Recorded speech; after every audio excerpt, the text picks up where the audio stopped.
Capítulo 5 Poluição. Poluentes violam o direito à propriedade privada. A poluição é uma questão séria, sobre a qual praticamente todos os dias lemos ou ouvimos notícias, algumas das quais que nos deixam indignados e com razão. Mas o que é a poluição? Se pegarmos um dicionário qualquer e procurarmos sua definição, vamos encontrar algo como a presença ou a introdução de uma substância tóxica no meio ambiente. À primeira vista, essa definição faz sentido, mas se formos pensar melhor, é um tanto vaga. Que ambiente? Quem decide se a substância é tóxica? E se for tóxica, mas pessoas voluntariamente a desejarem? Ao processo de trazermos um conceito do mundo das ideias para o mundo real, damos o nome de operacionalização. Operacionalizar o conceito de poluição dentro do paradigma libertário justnaturalista é simples e claro. Dentro desse paradigma, podemos defini-la como a presença ou a introdução de uma substância tóxica indesejada na propriedade de alguém. Portanto, a poluição representa uma violação do direito natural à propriedade privada, o que inclui o corpo de alguém. Assim, se uma pessoa introduz uma substância nociva indesejada na propriedade de outrem, está o agredindo. Note que, nessa lógica, temos o direito de nos defendermos se formos agredidos. Logo, se alguém polui nossa propriedade ou parte dela, temos o direito de nos defendermos usando os meios que forem necessários para cessarmos imediatamente a agressão. Temos o direito também de buscarmos reparação se acharmos que é o caso. Quaisquer disputas que houver devem ser resolvidas em tribunais privados, voluntários e justnaturalistas, que terão condições de julgá-las prontamente, pois possuem um único critério claro: uma eventual violação de propriedade privada para definir quem tem razão. Embora um estatista vá argumentar que hoje em dia também temos esses direitos, as coisas não são bem assim. Dentro do paradigma estatal, com sua violação contumaz à propriedade privada e sua socialização dos recursos naturais, conflitos relacionados à poluição não têm como serem satisfatoriamente resolvidos. Logo, em última instância, políticos, sujeitos a interesses pessoais e de grupos de pressão, é que decidem o que é poluição. Nesse caso, com sua legislação positivista, temos que poluição é basicamente aquilo que o Estado diz que é poluição, o que torna difícil resolver os problemas existentes e cria problemas novos. Vejamos um exemplo. Em Barcarena, no interior do Pará, a empresa Hidroalunorte minera bauxita, uma rocha sedimentar rica em alumínio. Aparentemente, em fevereiro de 2018, durante suas operações, houve vazamento de bauxita, que contaminou os rios da região. Após denúncias dos moradores, fiscais inspecionaram as instalações da mineradora e não encontraram nenhum vazamento. Porém, análises químicas da região dos rios confirmaram a contaminação pelo vazamento de barragens da empresa. Posteriormente, foi encontrado um duto clandestino que despejava poluentes no rio. A reação tradicional para casos como esse é de culpar o mercado e de pedir mais intervenção estatal. A culpa é do mercado, a empresa só pensa no lucro. O Estado deve intervir mais ainda, exige o indignado ativista ambiental. Não, meu caro ativista, o problema não é do mercado, nem do lucro, mas sim da violação da propriedade privada dos moradores. E pedir mais intervenção estatal só vai piorar o problema. A incapacidade de o Estado proteger os moradores e o meio ambiente é uma consequência direta da legislação positivista, que não reconhece o direito natural à autopropriedade. Em setembro de 2018, a empresa assinou um termo de ajuste de conduta, em que se comprometia a reduzir à metade a produção do minério, a investir em medidas emergenciais e a pagar uma indenização mensal às famílias atingidas. Contudo, num ano após o vazamento, a mineradora continuava o negando e, com isso, protelava a reparação. Essa história mostra o quão difícil é determinar a culpa e fazer com que vítimas sejam indenizadas quando se relativiza a autopropriedade. Em um tribunal privado, quem pudesse provar que teve seu corpo ou seus bens prejudicados teria direito a uma indenização justa, direta e imediata. Algo perverso e engenhoso é que, dentro do paradigma estatal, quando o Estado estabelece uma concentração máxima de um dado poluente ou concede uma licença ambiental a um empreendimento, na verdade ele está dando permissão para que se polua, desde que se respeitem alguns limites. Em outras palavras, limites impostos arbitrariamente pelo Estado são, na verdade, permissões para se poluir até aqueles limites. Sendo assim, ainda que haja danos à saúde ou aos bens dos cidadãos, não há nada que estes possam fazer se a empresa estiver obedecendo às regulações estatais. Um problema adicional que existe no exemplo da mineradora é que os rios são socializados, isto é, são considerados um bem comum. Como discutimos antes, se são de todos, não são de ninguém. Se os rios da região tivessem donos, haveria incentivos para defendê-los, o que criaria uma externalidade positiva para todos que vivem na região. Se houvesse ali uma ordem libertária, provavelmente sequer ouviríamos falar desse caso, que seria evitado ou prontamente resolvido. Na ordem ou desordem socialista em que vivemos, porém, o Estado promete proteger o meio ambiente e fornecer justiça, mas falha em ambos os casos. O Estado é o maior poluidor. Graças ao roubo em escala colossal, o controle total do sistema monetário e ao estímulo para políticas demagógicas, o Estado é capaz de ter ao seu dispor quantias volumosas de dinheiro e realizar obras faraônicas, necessariamente desperdiçando recursos sem se preocupar com suas consequências negativas. Ademais, tendo o monopólio da criação de leis, de sua aplicação e do julgamento de eventuais transgressões, é muito difícil que membros dos primeiros escalões estatais sejam punidos. Não por acaso, os principais poluidores são os Estados-nações, notadamente aqueles maiores e mais populosos. Isso ficou evidente no caso da União Soviética no início dos anos 1990, quando o enfraquecimento do controle estatal da informação permitiu que ambientalistas ocidentais observassem o que ocorria lá. À época, aproximadamente 40% dos soviéticos viviam em locais com altíssimos níveis de poluição. A situação era precária mesmo nas maiores cidades. Em Moscou, metade do lixo sanitário não era tratado e a rede de saneamento era bastante rudimentar. Em São Petersburgo, então chamada de Leningrado, metade das crianças tinha problemas intestinais graças à ingestão de água contaminada. O Lago Karachay, na Rússia, hoje considerado o lago mais poluído do planeta, exemplifica bem como o planejamento central levou à poluição. Entre 1946 e 1948, o Estado soviético decidiu construir na região, em segredo absoluto, uma usina nuclear para produzir o plutônio que seria usado nas bombas atômicas. Sempre em nome do bem maior, não houve nenhuma consideração pela saúde dos trabalhadores ou pela proteção do meio ambiente. A linha de produção, otimizada para a criação do plutônio, gerava diariamente toneladas de dejetos radioativos, incluindo milhares de litros de água usados no resfriamento dos reatores. Essa água vinha justamente do lago Karachay, que, ainda por cima, recebia os dejetos sólidos radioativos. Isso aconteceu até 1957, quando a falta de manutenção em um dos tanques de resfriamento provocou uma explosão, contaminando toda a área e afetando milhares de pessoas. Como sempre, na tentativa de abafar o caso, a população local foi evacuada sem que nada lhe fosse explicado. Nos anos 1960, o lago começou a secar e, em 1968, uma seca combinada com fortes ventos fez com que poeira radioativa fosse espalhada por toda a área, afetando cerca de 500.000 de pessoas. Para minimizar o problema, o governo soviético decidiu cobrir o lago, entre 1978 e 1986, com 10.000 blocos de concreto.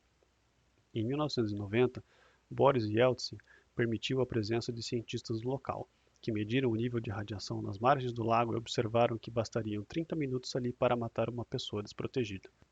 E isso para não mencionar o desastre nuclear de Chernobyl, na Ucrânia, cujos danos também foram exacerbados pelo fato de o governo soviético ter escondido informações e protelado medidas mitigadoras, poluindo centenas de milhares de quilômetros quadrados e contaminando milhões de pessoas. Ainda no período comunista, mas na Polônia, o lançamento de poluentes, fossem resíduos de fábricas ou de esgoto domésticos em rios, era considerado crime. Contudo, tanto as fábricas quanto a coleta de esgoto eram controladas pelo Estado. Nesse caso, responsabilizar alguém pela poluição equivalia a culpar o Partido Comunista, o que obviamente jamais poderia acontecer. Logo, ninguém era punido, e corpos d'água eram poluídos a tal ponto que a biota era severamente afetada e sua água não podia sequer ser usada para irrigação. Eis aí mais um exemplo da tragédia dos comuns. Ao contrário do que lhe é ensinado pelo sistema de doutrinação atual, o socialismo, com seu planejamento econômico central, leva inevitavelmente à poluição do meio ambiente. Sem um regime de propriedade privada plena, os custos da poluição não são internalizados e sua responsabilização é enormemente dificultada. E lembre-se, quando me refiro ao socialismo, não estou me referindo apenas a essa centralização extrema dos regimes comunistas. Qualquer Estado é, com maior ou menor intensidade, socialista, responsável pela violação sistemática da autopropriedade e, logo, com grandes chances de ser um agente poluidor. A propósito, você sabe qual é o principal poluidor do mundo? Algumas das principais empresas, como a Apple ou a Amazon? A BHP, a maior companhia de mineração? Não, caro leitor. O principal poluidor é o Departamento de Defesa dos Estados Unidos, que em 2019 teve um orçamento de quase 700 bilhões de dólares. Apenas para termos uma ideia do que isso significa, esse valor é só um pouco menor do que o produto interno bruto da Suíça, de aproximadamente 740 bilhões de dólares em 2019, e mais de 3 vezes maior o orçamento da Apple para o mesmo ano, que foi de quase 200 bilhões de dólares. Esse departamento de defesa produz mais poluentes do que as 5 maiores companhias químicas estadunidenses juntas, tendo deixado um legado tóxico espalhado por todo o mundo, sob a forma de urânio empobrecido, óleo, combustível, pesticida, chumbo e desfoliante, como o famigerado agente laranja. As Forças Armadas estadunidenses emitem mais poluentes do que 100 países combinados. Apenas nos Estados Unidos, o órgão é responsável por mais de 4.000 instalações, que cobrem 7,6 milhões de hectares ou 10 milhões de campos de futebol, nos quais há 40 mil sítios contaminados. As suas bases militares, tanto no país quanto fora dele, estão entre os locais mais poluídos do mundo, já que percloratos e outras substâncias presentes nos combustíveis contaminam os corpos da água, os aquíferos e o solo. Além disso, os inúmeros testes nucleares realizados pelos Estados Unidos são responsáveis por grandes quantidades de radiação em várias ilhas no Oceano Pacífico. Ainda, a recente campanha militar no Iraque resultou na desertificação de 90% do seu território, destruindo a agricultura do país, que agora precisa importar 80% de seus alimentos. A lista continua, mas já deu para você ter uma ideia. Para quem entendeu como o Estado funciona, isso não é surpresa nenhuma. Temos nas Forças Armadas estadunidenses o maior aparato bélico da história da humanidade, um órgão altamente centralizado e uma quase impossibilidade de responsabilização no caso da emissão de poluentes. E tudo isso sendo possível graças a um orçamento bilionário, conseguido pelo roubo sistematizado da população do país via impostos. Se não houvesse outra estrutura coercitiva chamada Estado, externalizando os custos das operações militares, incluindo aí os custos da poluição, certamente não teríamos essa situação. Ah, mas o problema é o canudinho da lanchonete. A guerra ao plástico. Agora já eleito, Jorginho do Açougue tem à sua disposição um aparato coercitivo estatal para ser usado como lhe convier. Entediado, com centenas de milhares de reais de verba de gabinete para gastar, ele está preocupado em descobrir uma maneira de usar essa vultuosa quantia para garantir sua reeleição. Para passar o tempo, ele liga o televisor de 50 polegadas, comprado em uma licitação, e começa a assistir ao jornal. Uma notícia em particular lhe chama a atenção. Na praia, uma tartaruga morta, enrolada em uma sacola plástica, causa comoção na população, que chora copiosamente. Pronto, aí está a minha reeleição, pensa Jorginho. Ele chama um de seus 10 assessores e ordena: precisamos proibir sacolas, canudos e copos plásticos na cidade. Escreva um projeto de lei. Usando contatos na grande imprensa, com a ajuda de grupos de pressão, ele consegue convencer um número suficiente de comparsas a transformarem sua proposta em legislação municipal. Muitos eleitores comemoram. Ainda bem que votei nele, esse sim me representa. Mal sabem esses eleitores que a conta vai ser paga por eles, bem como pela população em geral. Ébrio pelo sucesso de seu plano maquiavélico, Jorginho leva seus assessores para celebrar a vitória em uma churrascaria. Assim como o nosso Jorginho do Açougue, vários políticos têm conseguido aprovar projetos desse tipo em seus respectivos currais. Note que legislações como essa são uma violação do nosso direito natural à autopropriedade. Agora, por uma decisão de alguns políticos que se acham no direito de mandar nos outros, cidadãos pacíficos estão proibidos de usar um certo tipo de material sob ameaça de multa, prisão ou morte. Não há nada que justifique esse tipo de legislação do ponto de vista ético. Além disso, mais uma vez, isso traz consequências negativas tanto econômica quanto ambientalmente. Por causa de uma regra arbitrária como essa, todas as interações voluntárias da população são afetadas. Lanchonetes têm de usar canudos de outro material, mais caro. Supermercados têm de fornecer sacolas de papel ou de tecido, também mais caras. Todos que reaproveitavam as sacolas plásticas de várias formas têm de buscar alternativos. Empresas que produzem plásticos vão à falência, desempregando milhares de pessoas, mas aliados dos políticos, que coincidentemente têm empresas de materiais ecológicos, prontamente podem oferecer os seus dispendiosos produtos àqueles que estiverem buscando alternativas ao plástico. O saldo final é que problemas desnecessários são criados. Conflitos que não existiam antes aparecem, vários produtos ficam mais caros e tarefas cotidianas banais, como ir ao supermercado, viram algo complicado. Contudo, políticos e seus comparsas se beneficiam. Jorginho, por exemplo, não tem dúvidas de que será reeleito. Ah, mas precisamos fazer sacrifício. Esse é o preço que pagamos para salvar as tartarugas marinhas, exalta-se o ativista ambiental. Não, querido ativista. Além de antiético, não há nenhuma garantia de que isso vá resolver o problema da poluição. Ao contrário, pode agravá-lo. Se por um lado o plástico entope bueiros, emporcalha as ruas, suja rios e mata animais, por outro torna a nossa vida mais fácil, embalando produtos que consumimos, ajudando-nos a transportá-los, acondicionando nosso lixo, entre tantos outros usos. E tudo isso por um preço extremamente baixo. Não é à toa que o plástico se tornou algo ubíquo. Como quase tudo na vida, há nele prós e contras, e a única maneira de usá-lo ética e racionalmente é dentro de um sistema de livre mercado. Mesmo do ponto de vista ambiental, o plástico não é necessariamente o vilão que costuma ser pintado. Em um relatório publicado na Irlanda do Norte, em 2011, Kirsty Bell e Suzy Cave compararam os impactos ambientais de sacolas feitas de plástico, papel e tecido. Os resultados foram bem interessantes. Elas observaram que, enquanto as sacolas de papel e de tecido demandam recursos naturais próprios, como pasta de celulose e fibras, as de plástico são um subproduto do petróleo e do gás natural, ou seja, são um aproveitamento de algo que, de outra forma, seria descartado. Ainda, a produção de sacolas de papel demanda 4 vezes mais energia do que a de plástico. As sacolas de tecido, feitas de junta de algodão, são bem mais grossas. Consequentemente, um container que pode acomodar 2,5 milhões de sacolas plásticas consegue acomodar apenas 30 mil sacolas de tecido. Logo, para transportar o mesmo número de sacolas, no segundo caso, são necessários 80 vezes mais navios, 80 vezes mais caminhões, 80 vezes mais combustível e assim por diante. Imagine a quantidade adicional de poluentes gerada nesse caso. Ainda que fina, uma sacola de plástico é de carregar 2.500 vezes o seu peso e permanece resistente mesmo quando molhada. Sacolas de plástico podem ser dobradas, carregadas no bolso de uma calça ou em uma bolsa e usadas inúmeras vezes. Também são bastante versáteis e reaproveitadas de várias formas, como para acondicionar o lixo ou coletar fezes de animais de estimação. Sacolas de papel só são vantajosas se usadas 40 vezes ou mais do que as de plástico, porém dificilmente resistem por tanto tempo. Sacolas de tecido podem ser reutilizadas várias vezes, mas teriam de ser usadas 2 vezes por semana por 191 anos para serem vantajosas. Ademais, sacolas de tecido não são higiênicas, pois são um habitat para a proliferação de bactérias e fungos. A reciclagem de uma sacola de plástico demanda 91% menos de energia do que uma de papel. Papel e plástico se decompõem à mesma velocidade e, ainda por cima, aquele ocupa mais espaço do que este nos aterros. No processo de degradação, sacolas de papel geram 50% a mais de poluentes do que sacolas de plástico. Mesmo que todos os países banissem sacolas plásticas, isso faria pouca diferença, pois elas constituem menos de 1% do volume de plástico nos oceanos. A imensa maioria do material plástico que está nos oceanos hoje vem de atividades pesqueiras.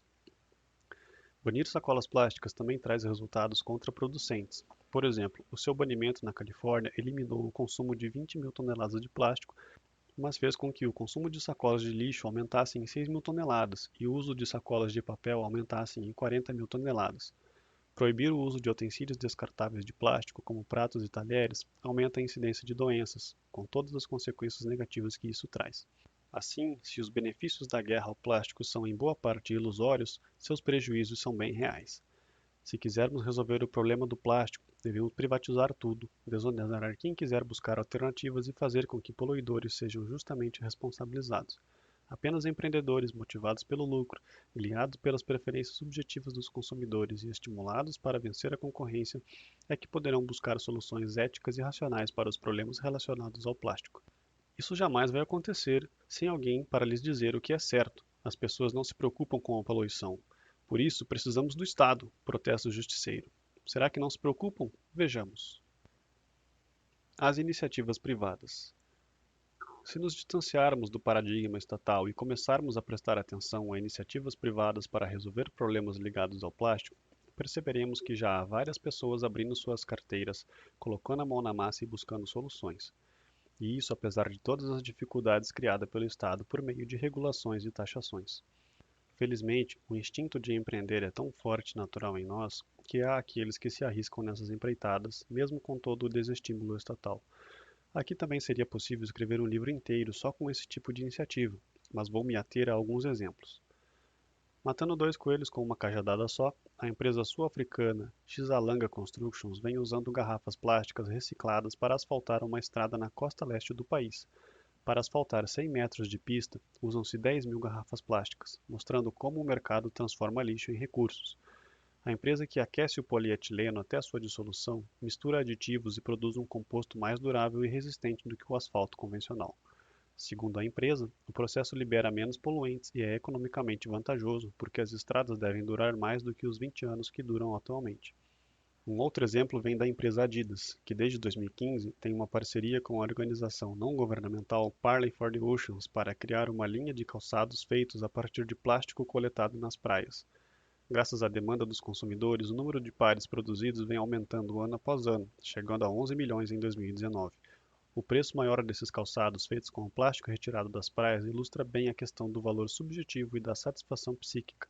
Há pessoas que preferem pagar mais por esses pares de tênis porque acreditam que assim estão ajudando a resolver o problema da poluição. Há também iniciativas individuais de pessoas que acumularam capital e que decidiram voluntariamente contribuir para a solução do problema. Uma delas é o empresário norueguês Kjell Ig Hockey, acionista majoritário de companhias náuticas e petrolíferas, que decidiu investir parte de sua fortuna para construir um navio de pesquisa marinha. Além de laboratórios e até 60 cientistas a bordo desenvolvendo pesquisas sobre a poluição no mar e a proteção da vida marinha, o navio está adaptado para recolher 5 toneladas de plástico dos oceanos diariamente. Em vez de implorar para que políticos proíbam o plástico, há aqueles que procuram desenvolver soluções para que esse material seja rapidamente degradado. Por exemplo, dois empreendedores chilenos, Roberto Astetti e Christian Olivares, da empresa Solubeg, desenvolveram recentemente sacolas plásticas reutilizáveis que se dissolvem na água em apenas 5 minutos. Para isso, no processo de produção do plástico, eles trocaram o petróleo por uma pedra calcária, que não causa danos ao meio ambiente. Eles estão agora tentando aplicar a técnica à produção de talheres, copos, pratos e embalagens.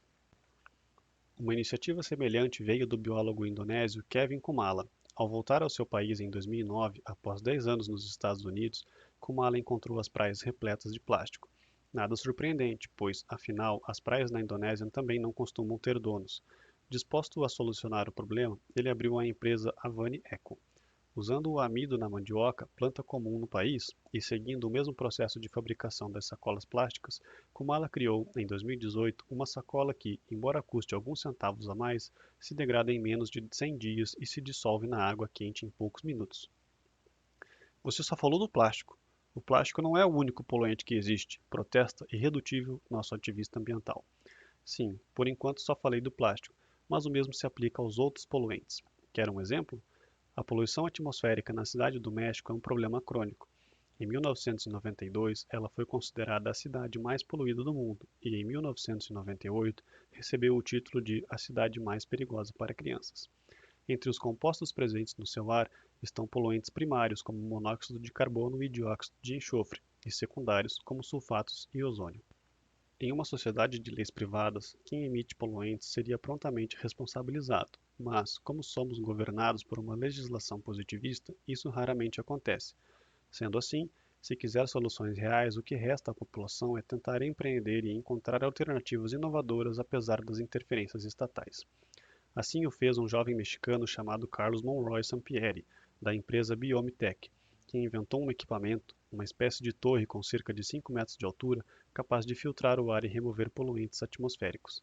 Essa torre, batizada de BioUrban, tem uma estrutura de metal e um sistema de biofiltragem realizada por microalgas capazes de fotossintetizar todos os 365 dias do ano, que retira poluentes do ar e devolve oxigênio. Segundo a empresa, uma única torre dessa realiza o trabalho de 368 árvores. Em cidades bastante urbanizadas, com alta densidade populacional e sem áreas verdes o suficiente, essas torres ajudariam bastante a melhorar a qualidade do ar. O sistema ainda gera biomassa, que pode ser usado como combustível. Mais uma vez, o empreendedor, motivado pelo lucro, buscando e encontrando uma solução. Citando mais um caso, no final de 2019, houve um grande derramamento de petróleo cru no litoral brasileiro, que atingiu os 9 estados do Nordeste e chegou ao Espírito Santo e ao Rio de Janeiro, afetando mais de 2.000 quilômetros da costa. O impacto causado na biota marinha, inclusive em ambientes frágeis como corais e manguezais, persistirá por décadas. Houve ainda impactos sobre pessoas que entraram em contato com o óleo e tiveram reações alérgicas. Embora considerado o maior desastre ambiental já registrado no litoral brasileiro, as investigações do governo brasileiro ainda não determinaram o responsável. Porém, se as iniciativas estatais não resultaram em muita coisa, as iniciativas individuais, de pessoas que se sensibilizaram com a tragédia, que se dispuseram voluntariamente a arregaçar suas mangas e que tentaram ajudar de alguma forma, trouxeram resultados concretos. Enquanto políticos desta ou daquela facção tentavam emplacar a narrativa que mais lhes conviesse, muitos cidadãos se deslocaram aos locais afetados e retiraram o óleo que estava na superfície do mar, no fundo, na areia, em pedras e em corais, da melhor maneira que puderam.